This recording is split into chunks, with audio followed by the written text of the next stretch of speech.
আসসালামু আলাইকুম, কেমন আছেন সবাই? নিয়ে এলাম আরেকটি নতুন ভিডিও। এই ভিডিওতে আমি আজকে এসেছি খুলনা আলিয়া কামিল মাদ্রাসায়।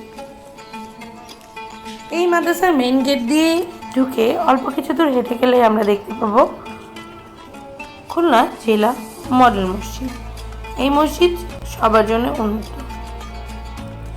খুলনা আলিয়া কামিল মাদ্রাসায় ছেলে এবং মেয়ে উভয়ে একসঙ্গে পড়ালেখা করতে পারে।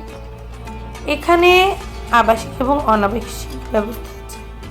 এছাড়াও এখানে এতিমখানা আছে, এতিমদের দেখাশোনা এবং পড়ালেখা করার জন্য। এই মাদ্রাসার কিন্ডারগার্টেন লেভেল থেকে শুরু করে কামিল পর্যন্ত স্থাপন করা হয়েছে। এখানে অন্যান্য মাদ্রাসায় যেমন বাচ্চাদের কিন্ডারগার্টেন লেভেলের অভিভাবকদের থাকতে দেওয়া হয় না, এই মাদ্রাসায় আমি দেখেছি অভিভাবকরা বাচ্চাদের সাথে থাকতে পারেন। মাদ্রাসার পরিবেশ অসাধারণ। এখানে বাইরের কোনো আলাদা প্রেশার নেই, ঝামেলা নেই। মাদ্রাসা কর্তৃপক্ষ পুরো এলাকাটা ঘুরে নিয়ে নিজেদের মতো করে নিয়েছে। এই মাদ্রাসাটা অনেক সুন্দর, আপনারা দেখতে পারেন।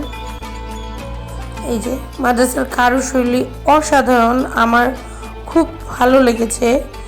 এবং এছাড়াও অন্যান্য কটেজগুলো এবং অন্যান্য বিল্ডিংগুলোতে যে সুন্দরভাবে কোন বিল্ডিং কোন কাজে ব্যবহৃত হয় সেগুলো লেখা আছে আলাদা আলাদাভাবে। যেমন এখানে আপনার অফিস আছে মাদ্রাসার, এবং পাশাপাশি একাডেমিক ভবন এটি আর কি। তার পাশে রয়েছে বাচ্চাদের প্রাইমারি স্কুল। এভাবেই ধাপে ধাপে ধাপে ধাপে এই মাদ্রাসাটি গড়ে উঠেছে। এই মাদ্রাসার প্রাঙ্গণেই রয়েছে একটা বড় খেলার মাঠ। এখানে বাচ্চারা প্রতিনিয়ত খেলাধুলা করে। দেখেন গার্জিয়ানরা আসছে, এই পাশে গার্জিয়ানরা বিশ্রামাগারে বসে বাচ্চাদের সাথে কথা বলে। অনেক সুন্দর মনোমুগ্ধকর একটি পরিবেশ।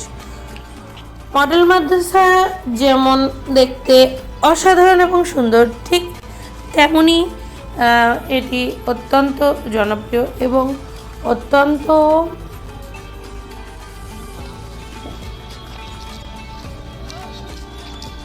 সুন্দর একটি মাদ্রাসা। এই মাদ্রাসার ভিতরে পরিবেশগুলো বাচ্চাদের সুন্দরভাবে টেক কেয়ার করা হয়। এতিম বাচ্চা এবং সাধারণ বাচ্চাদের একই রকম সুন্দরভাবে পড়ালেখা করানো হয়। এই মাদ্রাসার ভিতরে একটি পুকুর আছে, এই পুকুরটি অনেক সুন্দর।